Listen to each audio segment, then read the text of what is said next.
Bienvenidos una vez más, querida familia, queridos amigos, a este ciclo de conferencias del Principio Divino a través de Telepaz. En esta oportunidad vamos a analizar algo fundamental en la historia de la providencia, el cual es la historia providencial de la restauración centrada en Jesús. Sí, vamos a analizar en detalle una vez más este curso por el cual tuvo que ir el Hijo de Dios 2000 años atrás. Para ello quiero recordarles una vez más que en esta etapa de la providencia no solamente vamos a ver un solo curso, como fue con Moisés, vamos a ver también un segundo y un tercer curso. Es decir, en la época de Jesús, a nivel mundial, estudiaremos 3 periodos. Comenzamos con el primero, el cual es el llamado Primer Curso Mundial de la Restauración de Canaán. Habíamos visto en conferencias anteriores que Dios trabaja su providencia con victorias, fundamento tras fundamento, en base a victorias previas. En el caso de Jacob, fue una victoria familiar e individual. En el caso de Moisés, una victoria nacional. Y ahora vamos a ver esta historia de la providencia a nivel mundial centrada en Jesús. Es decir, en todas las eras providenciales, Dios elige a una figura central. En este caso, es el mismo Jesús. Vamos a ver entonces, como dijimos antes, que para poder establecer el fundamento para que venga el Mesías, se necesitaba primero el fundamento de fe, el cual es vertical, y el fundamento de substancia, el cual es horizontal. Ahora, si nosotros nos ponemos a pensar en la preparación para la llegada de Jesús y en la preparación para que Él pudiera comenzar su ministerio de salvación, ¿quién era el personaje central en esa providencia? Era Juan el Bautista. Ya lo vamos a ver por qué en más detalle. Pero no solamente necesitamos una figura central, recuerda, también necesitamos que esa persona central haga una ofrenda requerida. En este caso, han sido los 400 años de separación que habían comenzado con Malaquías, el gran reformador del judaísmo, y la vida ascética propia misma de Juan el Bautista. Entonces, sobre ese fundamento aparece Juan, que si nosotros recordamos en la conferencia sobre la misión de Jesús, en Malaquías 4:5 decía: «He aquí yo os envío el profeta Elías antes que llegue el día de Yahvé, grande y terrible». Esa fue la profecía que daba la señal que antes de que llegue el Mesías, cuidado, pueblo de Israel, no acepten a cualquiera que diga que es el Cristo, que es el Mesías. Primero debe aparecer Elías. Entonces, cuando nosotros analizamos 2000 años atrás, ¿por qué decimos que Juan el Bautista era Elías? Elías había vivido 900 años antes y era la persona elegida por Dios para llevar al pueblo de Israel a la unidad, a la preparación de ese pueblo israelita para recibir al Mesías. Lamentablemente, el pueblo de Israel no se une, Elías no cumple su misión, entonces la Biblia dice que ascendió en un carro de fuego al cielo. Y la esperanza de los israelitas antes de la aparición del Mesías es que Elías vuelva primero.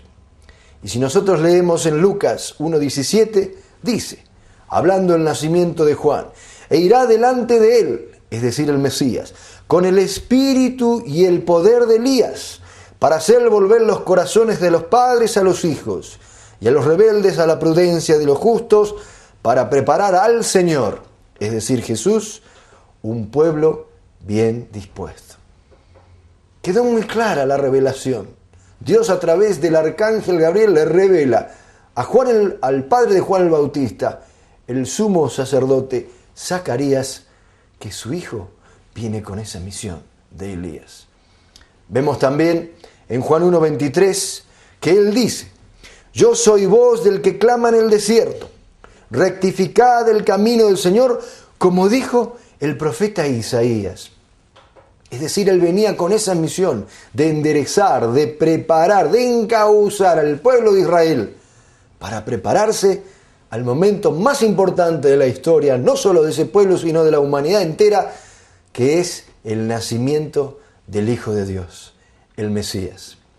Sin embargo, 2000 años atrás nos encontramos con este problema, en que cuando van y le preguntan a Juan el Bautista, él dice que no era Elías. Entonces, por un lado tenemos a Jesús de Nazaret diciendo que Juan el Bautista era Elías, mientras que el mismo Juan lo niega. Esto generó, como lo vimos en la conferencia de la misión del Mesías, una gran confusión en el pueblo de Israel. ¿En quién van a creer? ¿En este hijo de carpintero, escandaloso por la vida que lleva, aparentemente violando la ley mosaica? ¿O en el gran profeta Juan el Bautista, hijo del sumo sacerdote? Obviamente que la decisión fue creer en lo que Juan decía. Pero ¿qué fue literalmente lo que él manifestó? En Juan 1:21, cuando le fueron a preguntar a Juan si era el Elías que debía de venir, él respondió: no lo soy. Lamentablemente, entonces, vemos que ese fundamento preparado para recibir al Mesías, centrado en Juan Bautista, que tenía que dar testimonio que él era Elías, lo niega, se pierde. Por eso en Mateo 11, 13, 14, Jesús dice: todos los profetas, los mismos que la ley, hasta Juan profetizaron. Y si queréis admitirlo, él es Elías, el que iba a venir.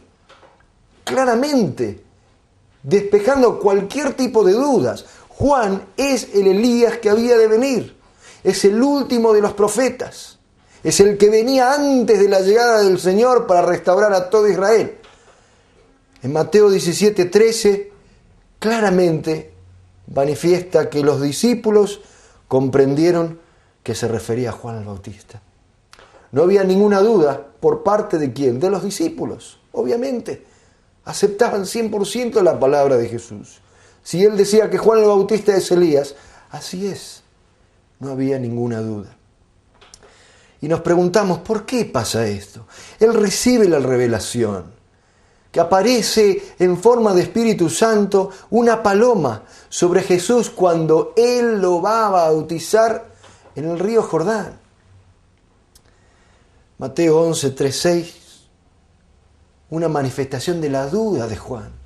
¿Eres tú el que debía de venir o debemos esperar a otro? Juan llegó a pesar de tener una revelación, a pesar de tener una manifestación directa de Dios. Entra en la duda, manda a 2 de sus discípulos a preguntar. Y Jesús se siente muy triste. No contesta categóricamente, por supuesto que yo soy. No, indirectamente él dice: id y contad a Juan lo que oís y veis. Los ciegos ven, los cojos andan, los muertos resucitan, y se anuncia a los pobres la buena nueva. Y dichoso aquel que no haya escándalo en mí. En referencia clara a Juan el Bautista. Jesús sabía que la responsabilidad de Juan era crucial. Era el puente, era quien iba a llevar a Israel hacia él, como el Cristo, como el Mesías, como el Salvador. Y sin embargo había fracasado. En verdad os digo que entre los nacidos de mujer no ha nacido uno mayor que Juan el Bautista. Sin embargo, el más pequeño en el reino de los cielos será mayor que él. Hasta ese punto Juan no cumple su responsabilidad. Por eso vemos que Juan termina incluso decapitado. Le cortaron la cabeza. Jamás debería haber terminado así su vida, todo lo contrario. Lo comentamos anteriormente. Él debería haber sido el primer discípulo del Mesías, el que iba a la par, su mano derecha, el que iba abriendo el camino para que Jesús fuera recibido como el Rey de Israel y el Rey de Reyes. Por lo tanto, toda esta preparación, todo este fundamento, estos últimos 400 años, desde Malaquías hasta el nacimiento de Jesús en Belén, todo se pierde. Vemos entonces que tanto este fundamento para el Mesías no se cumple en este primer curso de la restauración mundial de Canaán. Aún así, dijimos siempre que Dios es un Dios de amor verdadero. Dios es un Dios de amor incondicional.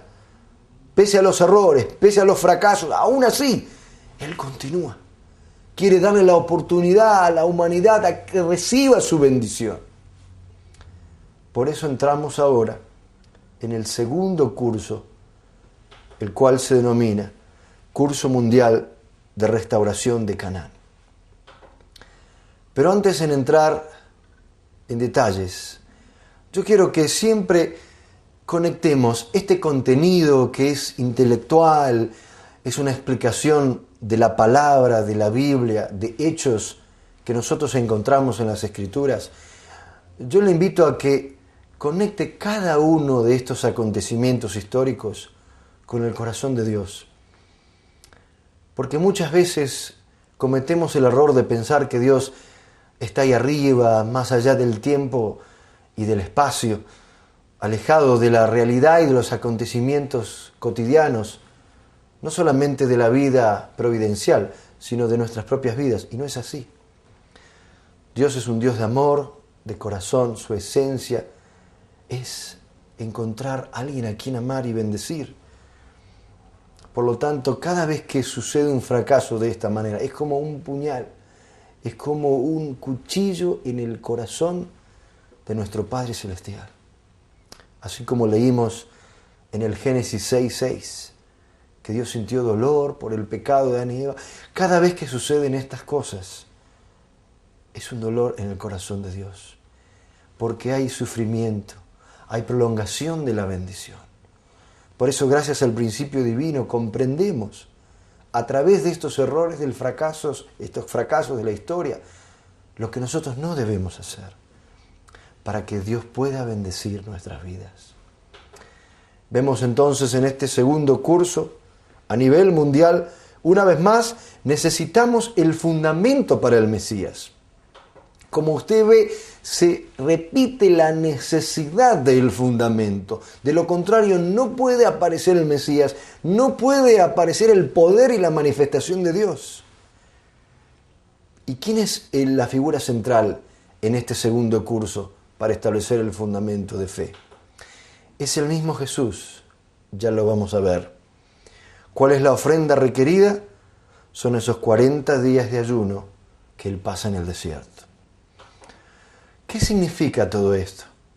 Debemos recordar que originalmente Jesús, siendo el Mesías, siendo el Hijo de Dios, lo único que venía era transmitir el amor y la verdad de Dios. Una nueva expresión de la verdad, elevándose por lo que había Dios revelado a través de Moisés en esas tablas de piedra, entregando los evangelios. Si Él hubiese sido aceptado, se habría establecido sustancialmente el reino de los cielos. No hay sufrimiento, no hay persecución, no hay tentaciones en el desierto, no hay ayuno, no hay cruz. Pero debido a ese fracaso, es importante que usted entienda este punto, porque es debido al fracaso que Jesús tiene que ir por el camino del sufrimiento. Jesús es tentado 3 veces por el diablo, sin embargo, vence esas tentaciones. Lo leemos en el capítulo 4 de Mateo, versículos 1 al 10. Pero si bien leemos esas escrituras y entendemos los acontecimientos como hechos históricos en la providencia, la pregunta es, ¿por qué ha sucedido esa situación en la cual el Hijo de Dios tiene que ayunar por 40 días y 40 noches, sufrir tentaciones? ¿Por qué? Vamos a analizar esto. La primera tentación transmitía las piedras versus el pan. Vamos a ver en detalles cuál fue esa tentación.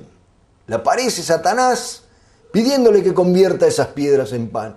Esto tiene que ver con la restauración de la primera bendición, que es, si usted recuerda muy bien, la perfección individual.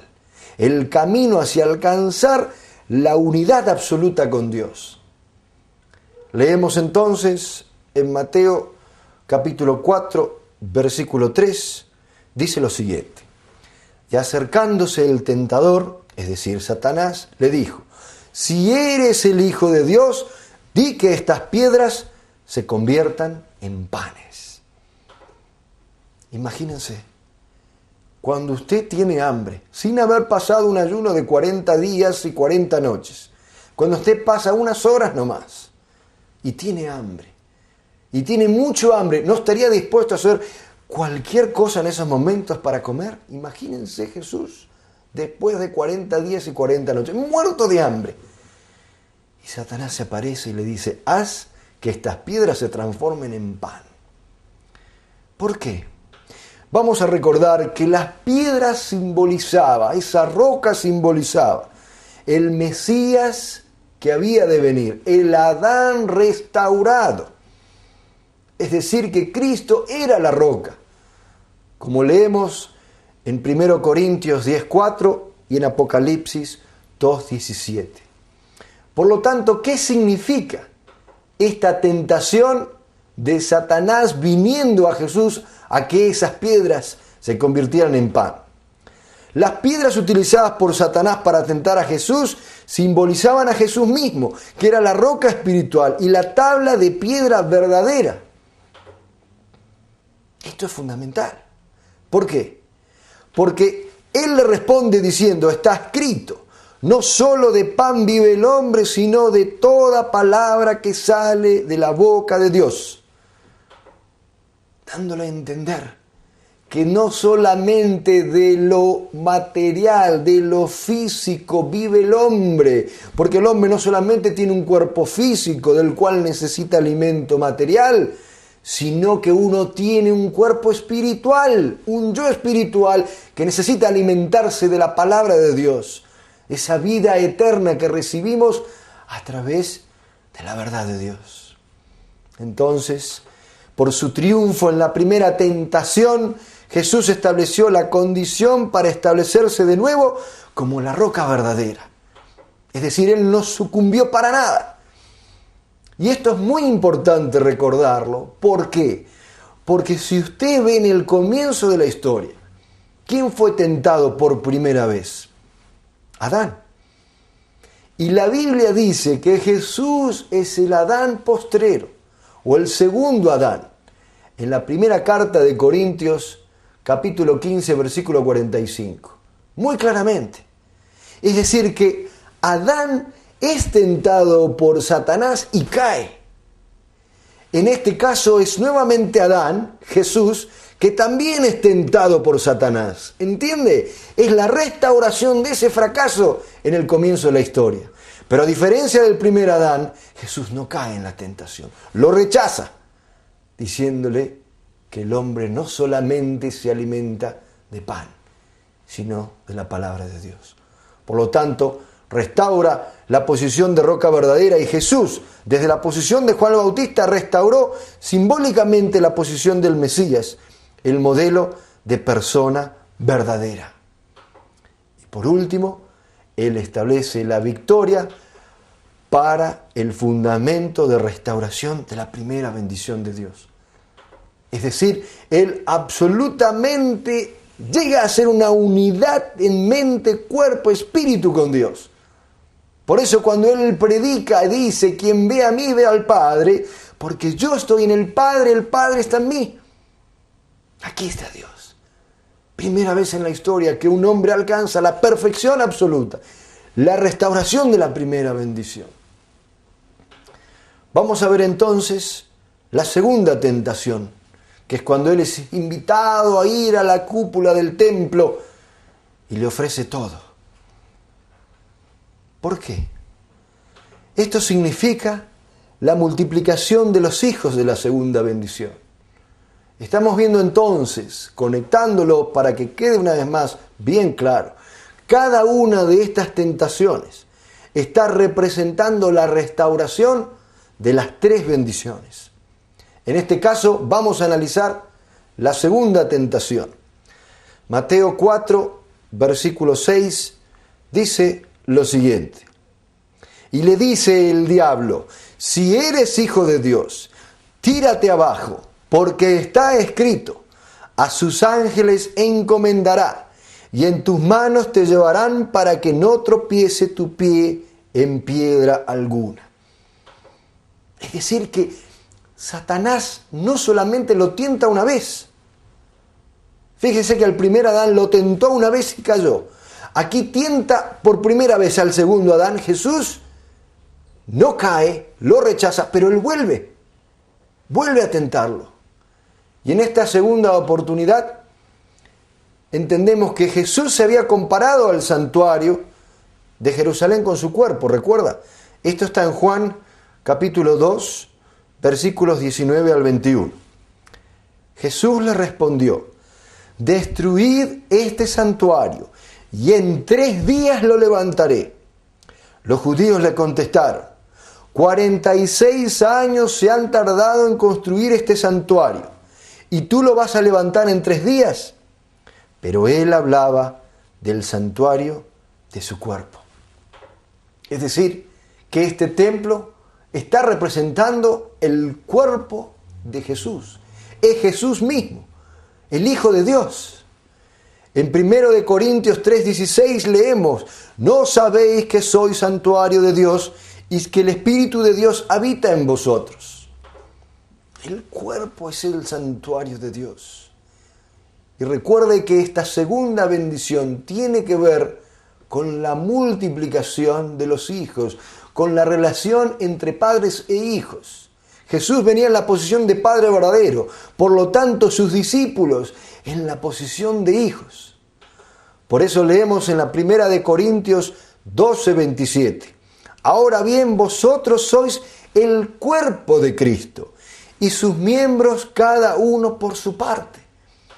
Es decir, si Jesús es el Padre y ellos representan el cuerpo de Cristo, son la extensión, son los hijos, son la multiplicación. Y vemos entonces que el propósito de esta tentación de Satanás es no que fue para poner a prueba la habilidad de Jesús de hacer milagros como algunos han entendido. Algunos solamente sostienen que la tentación vino para ver si él tenía la capacidad de hacer esos milagros. No, el propósito principal fue para tentarlo a abandonar su posición como el Señor del templo, porque tirándose hacia abajo se habría vuelto un hombre caído. ¿Por qué? Porque hubiese sucumbido como lo había hecho el primer Adán, al mismo Satanás, al mismo arcángel Lucifer caído. Por eso es muy importante esta respuesta de Jesús, es muy importante esta victoria de Jesús por ser el camino a la restauración. Mateo 4:7, Jesús les dijo: también está escrito, no tentarás al Señor tu Dios. Recordamos entonces que Jesús, al restaurar la primera bendición, al ser un hombre perfecto, un hombre verdadero, Dios estaba en él. Quien veía a él, veía a Dios. Por lo tanto, tentar a Jesús, al Hijo de Dios, que es uno con Dios, era tentar al Señor, a Dios. Por eso Él le dice: no lo tentarás. Él no sucumbió. Nuevamente vemos una gran victoria de Jesús. Por eso, por su triunfo en la segunda tentación, Jesús estableció la condición que le permitiría restaurar a los creyentes como templos secundarios, es decir, como sus hijos. Y si usted recuerda la conferencia acerca del renacimiento, dijimos que cuando él le habla a Nicodemo, en Juan capítulo 3, versículo 3, le dice que para nacer de nuevo había que nacer del Espíritu Santo. Nicodemo estaba confundido porque Jesús le había dicho que había que nacer de nuevo y él le dice: pero ¿cómo, viejo, entrando nuevamente en el vientre de la madre? Y él enfatiza: no, es a través del Espíritu Santo. Entonces vimos que uno en la posición de cristiano recibe a Jesús y al Espíritu Santo como los padres espirituales que nos dan renacimiento. Por eso decimos que somos hijos adoptivos. Los creyentes, los apóstoles, los discípulos, todos aquellos que aceptan a Jesús y reciben al Espíritu Santo, pasan a ser hijos adoptivos de Jesús. Por eso esta victoria en la segunda tentación, dijimos, es la condición que le permitiría restaurar a los creyentes como hijos. Y además, Jesús también estableció el fundamento para restaurar la segunda bendición de Dios, el segundo paso para la realización de la meta de Dios para la creación.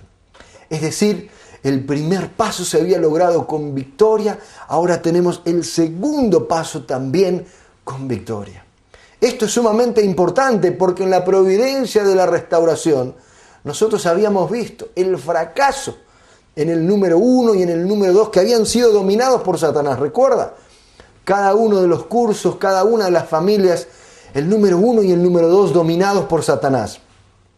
En este caso no. Jesús restaura la primera bendición con su victoria en la primera bendición y la segunda bendición con su victoria en la segunda tentación. Vamos a ver entonces la tercera tentación, que tiene que ver con el ofrecimiento de los reinos del mundo. Imagínense qué tentación. Si viene a usted alguien y le ofrece los reinos del mundo. Esta tentación tercera tenía que ver directamente relacionada con la restauración de la tercera bendición, que era el dominio sobre la creación, el dominio sobre los reinos. ¿Y cuál fue esta tentación? Mateo capítulo 4, versículo 9, dice lo siguiente: todo esto te daré si postrándote me adoras. Todo.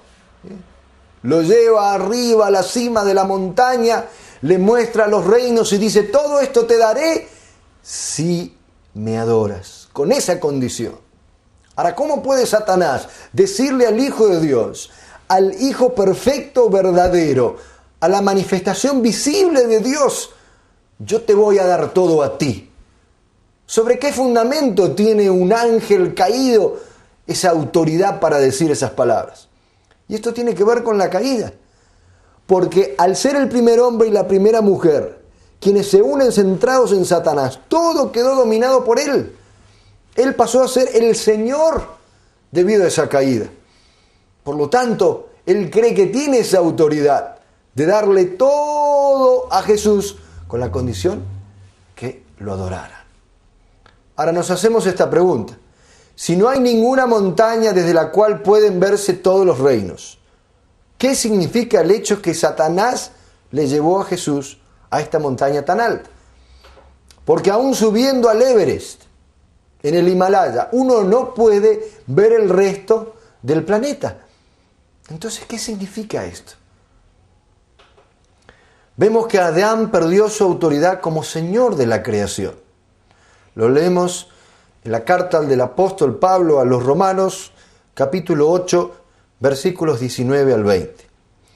Dice lo siguiente: pues la ansiosa espera de la creación desea vivamente la revelación de los hijos de Dios. La creación, en efecto, fue sometida a la vanidad, no espontáneamente, sino por aquel que la sometió. Es decir, la creación está sufriendo, gimiendo, dice el apóstol Pablo, porque debido a la caída, el primer hombre y la primera mujer dejaron que todo esto fuese dominado por Satanás. Ellos que deberían haber sido los verdaderos dueños, al ser los hijos de Dios, de una sustancia visible, deberían haber dominado toda la creación, todo el cosmos, tanto el mundo físico como el mundo espiritual. Sin embargo, eso se perdió debido a la caída. Por eso Dios puso todo bajo el poder de Cristo.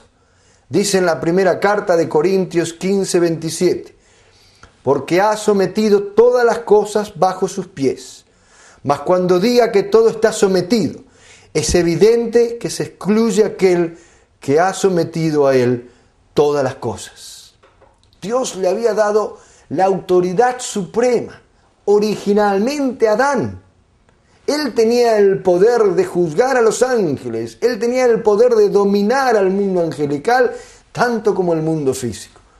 Sin embargo, debido a la caída, eso se perdió.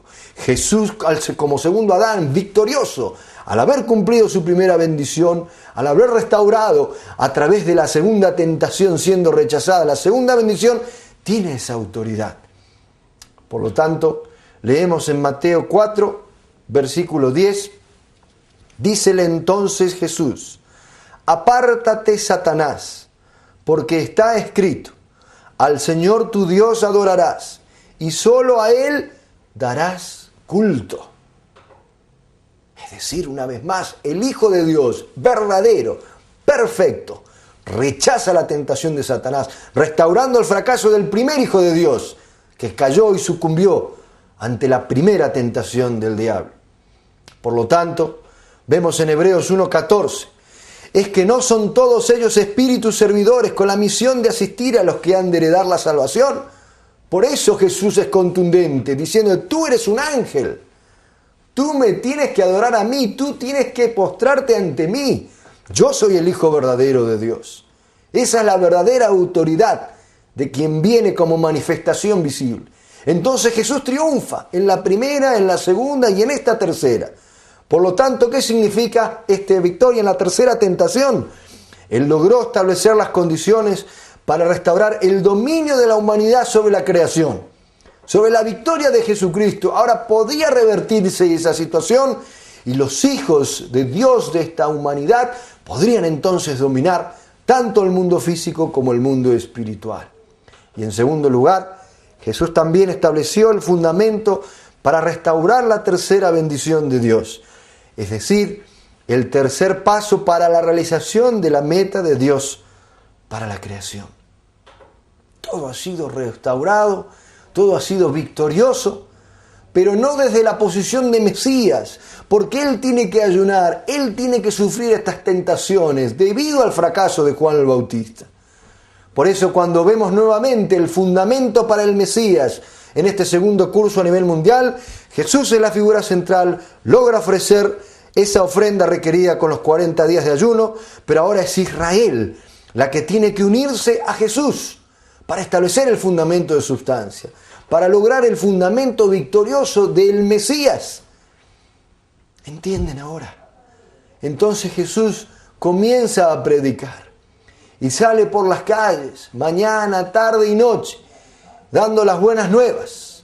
Y vemos que Él comienza a transmitir su corazón, su amor, esa verdad de Dios que no había sido nunca revelada hasta ese momento.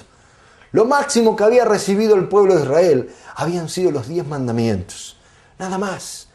Y Jesús venía con ese amor como nunca antes Dios había manifestado, porque era 100% la manifestación visible de Dios. Una y otra vez Jesús va y viene predicando el Evangelio, predicando las buenas nuevas, dando las parábolas, los mensajes de salvación, para que Israel pudiera entender que Él era el camino hacia la verdadera salvación. Él era a quien ellos estaban esperando ansiosamente por 2000 años, desde que Jacob consigue la victoria sobre el ángel, cambia su nombre a Israel. El pueblo estaba esperando ese momento, la llegada del Mesías. Leemos en Juan 6:28. Jesús comienza a transmitir desesperado su corazón para que crean en Él. Y dice: la obra de Dios es que creáis en el que Él ha enviado. Crean en mí. Recordamos esta parte donde Él comienza una y otra vez a tratar de abrazar al pueblo de Israel, caminando para que ellos entiendan que Él había sido el enviado. Una y otra vez, incluso Él hace milagros. Comienza a hacer milagros. ¿Con qué propósito? La razón fundamental de los milagros es demostrar que Él es el Hijo de Dios, que Él es el Mesías, Él es el Cristo. Leemos en Juan 8, 37, 38, transmitiendo su corazón. Él dice: si no hago las obras de mi Padre, no me creáis. Es decir, si lo que yo estoy haciendo no es la obra de Dios, no es la voluntad de Dios, está bien, no me crean. Pero Él continúa diciendo: mas si las hago, aunque no me creáis a mí, creed a las obras, para que conozcáis y creáis que el Padre está en mí y yo en el Padre. ¿Qué quiere decir esto? Cuando Jesús sanaba y daba la vista nuevamente a aquel ciego, o sanaba al paralítico, aún resucitaba a Lázaro, ¿qué les estaba diciendo a ellos? Si ustedes no creen lo que yo estoy diciendo con mi boca, crean en las obras, vean lo que yo estoy haciendo, para que puedan creer que yo estoy en el Padre y el Padre está en mí. Yo soy su Cristo, yo soy su Mesías, yo soy su Rey. Juan 9:16. ¿Qué pasó? Algunos fariseos decían, este hombre no viene de Dios, porque no guarda el sábado. Otros decían, pero ¿cómo puede un pecador realizar semejantes señales? Y había disensión entre ellos. Es decir, si él está violando el sábado, como ustedes saben, ese día era el día de descanso, aún hasta el día de hoy. Un judío ortodoxo practicante el día sábado no hace nada, solamente se dedica a la oración. Entonces, si él era un pecador, porque según la concepción de ellos estaba violando el sábado, ¿cómo es que él tenía el poder para sanar y para curar y para hacer esos milagros? Vemos más adelante en Juan capítulo 8, versículo 59. Entonces tomaron piedras para tirárselos. ¿Se imaginan? El Hijo de Dios, el que estaba transmitiendo la verdad del amor de Dios para salvarlos, en vez de recibirlo, aceptarlo, comenzaban a agarrar piedras y a tirárselas. Mientras que él solamente transmitía el amor y la verdad de Dios, ningún pecado. Pero Jesús se ocultó y salió del templo y atravesando por en medio de ellos, se fue.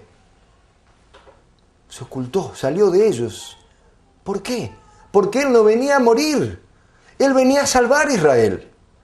Entonces, hace esa tremenda persecución, él entendía que no había llegado el momento en que ellos pudieran comprender.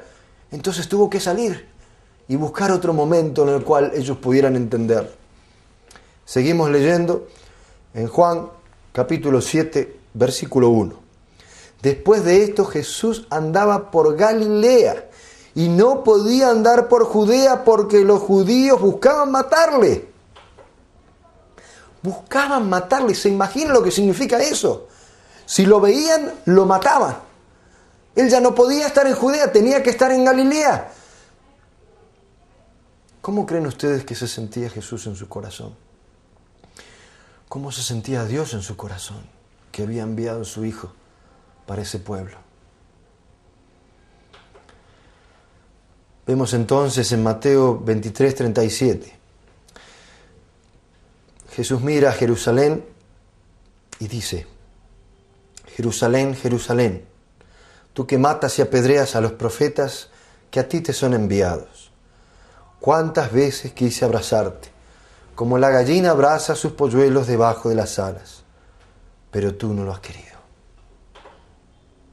Jesús está triste porque quiere abrazar a Israel como la gallina abraza a sus polluelos debajo de las alas, y es rechazado una y otra vez. En Lucas 19:44 dice lo siguiente: al entrar a la ciudad lloró por ella diciendo, oh, si solo tú conocieses en este día lo que es para tu paz. Pero ha quedado encubierto a tus ojos, porque vendrán días sobre ti en el que tus enemigos te rodearán, te sitiarán, te estrecharán por todas partes, a ti y a los que estén contigo, y no dejarán sobre ti piedra sobre piedra, por cuanto no has conocido el tiempo en que Dios te ha visitado. Él lloró. Esto que nosotros leímos ahora, Él lo dijo con lágrimas, lágrimas de tristeza, lágrimas de dolor. Se estaban cerrando las puertas del reino. En Juan 8, versículo 40, dice, pero tratáis de matarme a mí que os he dicho la verdad que oí de Dios. Eso no lo hizo Abraham. ¿Ustedes se dicen hijos de Abraham? Si realmente fuesen hijos de Abraham, aceptarían lo que yo digo porque yo les estoy diciendo la verdad. Si Abraham estuviese aquí en estos momentos, él no perseguiría como ustedes a mí. No tratarían de apedrearme y de matarme como ustedes a mí. ¿Qué sucede entonces? Comienza la posibilidad de la cruz. Vemos, Él es entregado. Vemos el sufrimiento, el flagelo, la corona de espinas, causándole más dolor. Él finalmente es crucificado. ¿Y esto qué significa? Que el Hijo de Dios, que venía después de haber pasado esos 40 días de ayuno, 40 noches de ayuno, para salvar a Israel, que lo único que quería era predicar el amor verdadero, salvar a todos ellos que estaban con pecados. Mire cómo termina, muriendo en una cruz. ¿Qué sucedió entonces? Vamos a ver que ese fundamento para el Mesías en el segundo curso a nivel mundial lamentablemente se pierde. El Hijo de Dios tiene que ir por el camino de la cruz, del sufrimiento.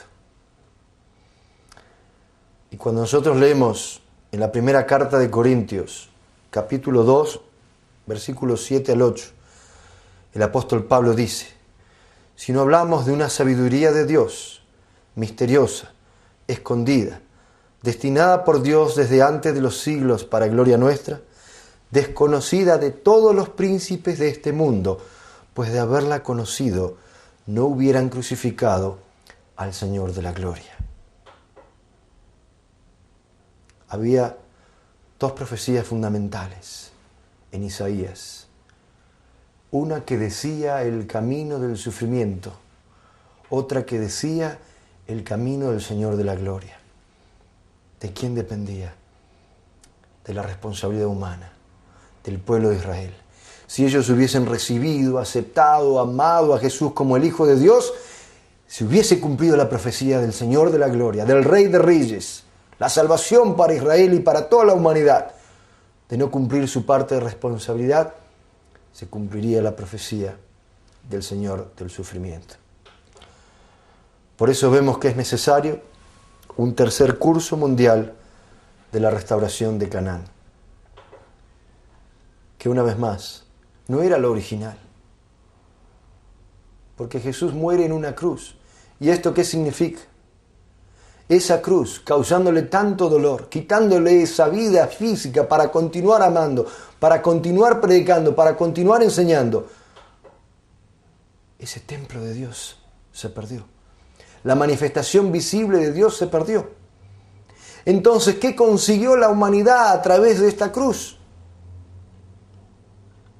Por un lado, vemos que en Romanos 7, 23, 24, en la primera de Juan 1, 10 y en la primera de Tesalonicenses 5, 17, explica claramente que el hombre ha conseguido solamente la salvación espiritual a través de la cruz. Pero el cuerpo sigue todavía influenciado por Satanás. Si usted mira este cuadro nuevamente y quédese unos segundos más, esto implica que Jesús es entregado, su cuerpo físico es entregado a Satanás como el precio para la salvación de la humanidad, mientras que su ser interior, su cuerpo espiritual, va con Dios. La humanidad, de la misma manera. Por un lado, el cuerpo espiritual, el yo espiritual de nosotros recibe la salvación, recibe la resurrección a través de aceptar a Jesús y al Espíritu Santo, mientras que nuestro cuerpo, como usted ve muy bien, sigue influenciado por Satanás. Entonces, cuando nosotros nos preguntamos lo que dice en Juan 3:14, y como Moisés levantó la serpiente en el desierto, así tiene que ser levantado el Hijo del Hombre.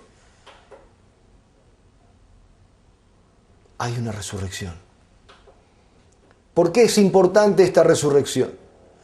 porque vamos a ver que para establecer el fundamento para recibir al Mesías en este tercer curso mundial en la providencia de la restauración, la figura central en el fundamento de fe es el Jesús resucitado.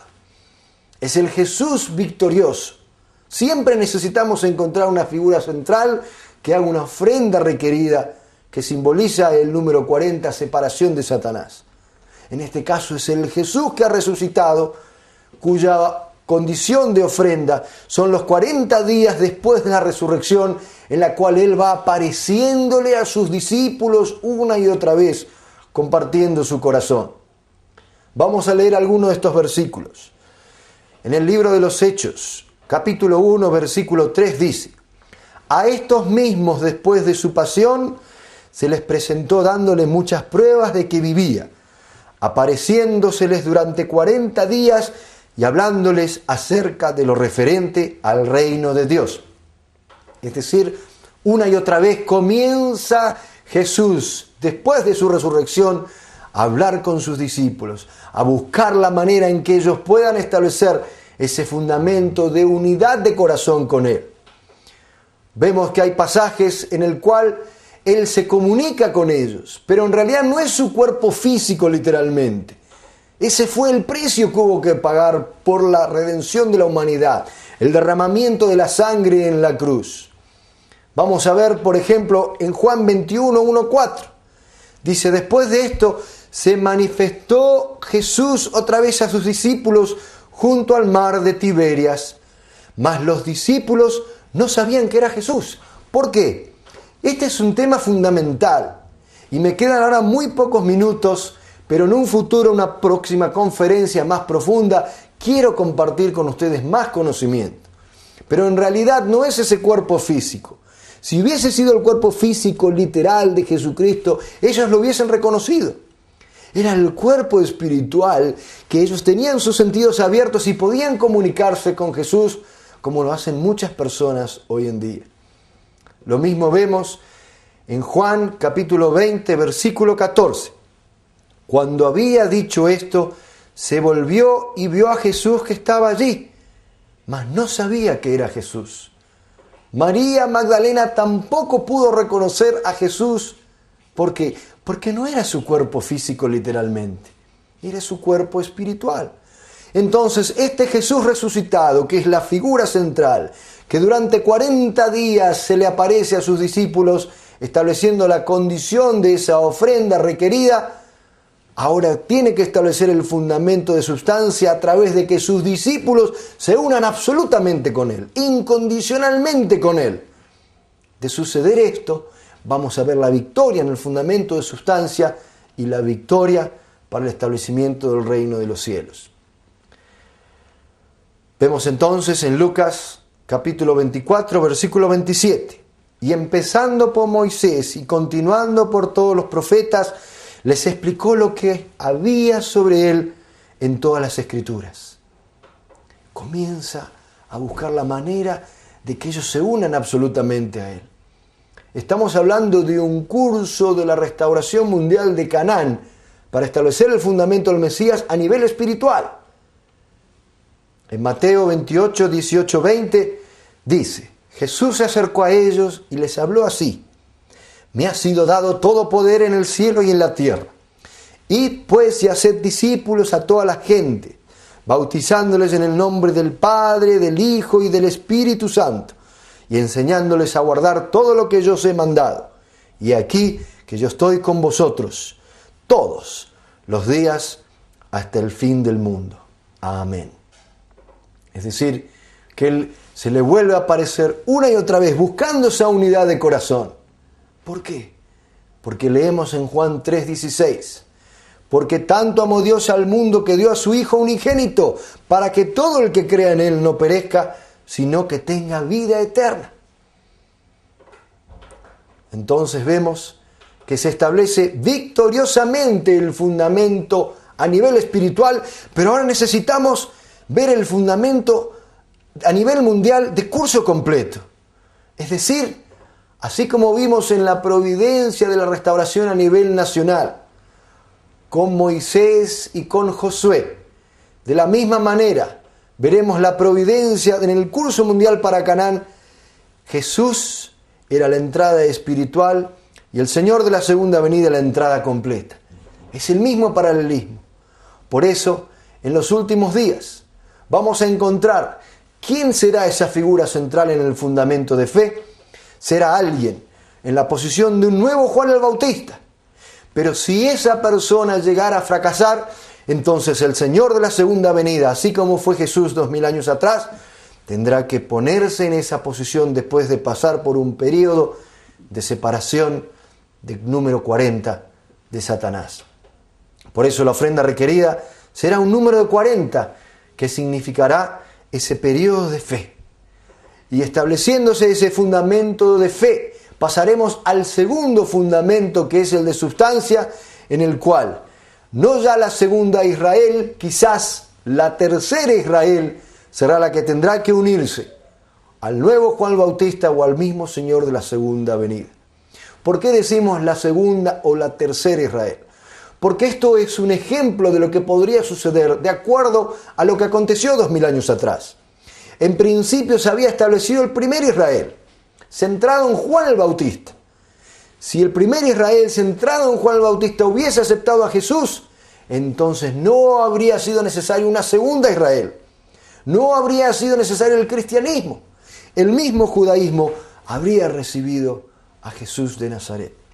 Por eso decimos que en este tercer curso a nivel mundial completo, si este nuevo Juan el Bautista se une a la voluntad de Dios a través de conseguir que el cristianismo llegue al Señor de la segunda venida, no va a haber necesidad de una tercera Israel. Será la misma segunda Israel, el mismo cristianismo que cumpla su responsabilidad de unirse al Señor de la segunda venida. Pero como sucedió 2000 años atrás, si ese nuevo Juan el Bautista fracasa, o si la segunda Israel fracasa en unirse al Señor de la segunda venida, tendrá que surgir un nuevo pueblo, una nueva Israel, la tercera Israel, que se unirá al Señor de la segunda venida para establecer el ideal sobre la tierra. De una u otra manera, lo que les garantizo es que sí o sí el reino de Dios será establecido en la tierra. Y amigos míos, mi querida familia, estamos viviendo en ese tiempo, en el tiempo de la segunda venida, en el tiempo en que el Señor estará entre nosotros y será nuestra responsabilidad unirnos a Él, amarlo, recibir sus enseñanzas que Dios está transmitiendo en este tiempo, o será nuestra responsabilidad un fracaso como 2000 años atrás, en no creer en Él, en acusarlo, en apedrearlo y en última instancia crucificarlo. Sabemos las trágicas consecuencias de la historia 2000 años atrás por haber crucificado al Hijo de Dios. Está en nuestras manos cumplir la voluntad del cielo para dar alegría a Dios, para dar alegría a Jesús y establecer de una vez por todas el mundo de paz, de amor, de felicidad que todos deseamos. Por eso les agradezco de todo corazón una vez más su amable atención. Espero que haya comprendido cada una de estas palabras para poder entender exactamente qué significan cada uno de los versículos que aquí se encuentran en esta Santa Biblia. Una vez más, entonces, en nombre de todos los que trabajamos aquí en Telepaz, le deseamos todo lo mejor para usted, su matrimonio, su familia y su querida nación. Que Dios les bendiga para siempre.